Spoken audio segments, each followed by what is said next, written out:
আসসালামু আলাইকুম। আমি হাকিম রশিদ আছি আপনাদের সাথে। সহবাসের 30 মিনিট পূর্বে সেবন করবেন, ঘন্টা ঘন্টা সহবাস করতে পারবেন।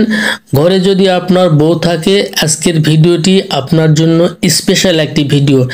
আপনার জন্য সুখবর। আপনি বলতে পারেন এটা কোনো সুখবর হলো? তাহলে এবার বলি, আপনার লক্ষ লক্ষ টাকা আছে, স্ত্রী আপনার কাছ থেকে ভালো ফিডব্যাক পায় না। সহবাসে যান 2 মিনিট 4 মিনিট। আপনি কি জানেন স্ত্রীর যৌন চাহিদা পূরণ করতে কমপক্ষে 18 মিনিট যৌন মিলন করতে হবে? আজকের ভিডিওটি এতটাই স্পেশাল, বাঙালি যে কোনো মেয়ের কাছে। আপনি কোনো দিনও ছোট হবেন না। সহবাসে এতটাই বেশি সময় পাবেন। আপনার দুজন স্ত্রী যদি থাকে, সহবাস করতে করতে তাদের ঘাম বেরিয়ে যাবে, আপনার কিছুই হবে না। প্রত্যেক দিন সহবাস করতে ইচ্ছে করবে। ওষুধটি তৈরি করা খুবই সহজ, কিন্তু গাছটি খুঁজে বের করা একটু জটিল।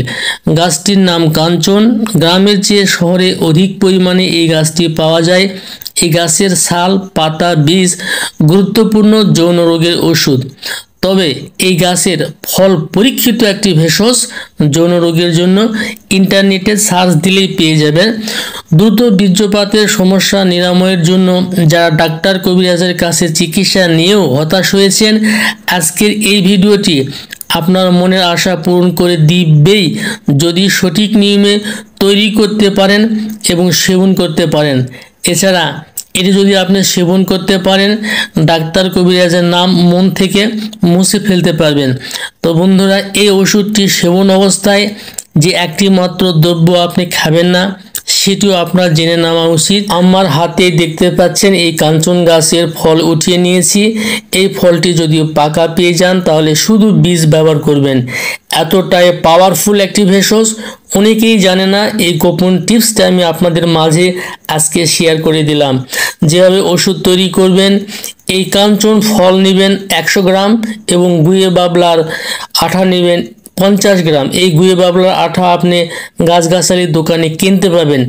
দুইটি একসঙ্গে পেস্ট করে নেবেন, সুন্দর করে মিহি করে পেস্ট করে নেবেন। নেওয়ার পরে একটি ছোট্ট খোড়ায় রেখে দিবেন। যাদের ফ্রিজ রয়েছে ফ্রিজে রাখবেন, আর যাদের ফ্রিজ নেই ঠান্ডা জায়গায় রেখে দিবেন। প্রত্যেক দিন সহবাসের 30 মিনিট আগে 1 চামচ এই পেস্ট এবং সঙ্গে 1 চামচ মধু মিশ্রণ করে, বেশি না, একটা দিন সেবন করবেন। সেবন করলেই আপনি নিজেই বলতে পারবেন যে কতটা পাওয়ারফুল। মাত্র একদিন সেবন করে আপনি বলতে বাধ্য হবেন, রশিদ ভাই এতদিন কোথায় ছিলেন? এতটাই পাওয়ারফুল এই ভেষজটি। এই ওষুধ সেবন অবস্থায় তেঁতুল খাবেন না। ওষুধটি 1 মাস সেবন করার চেষ্টা করবেন।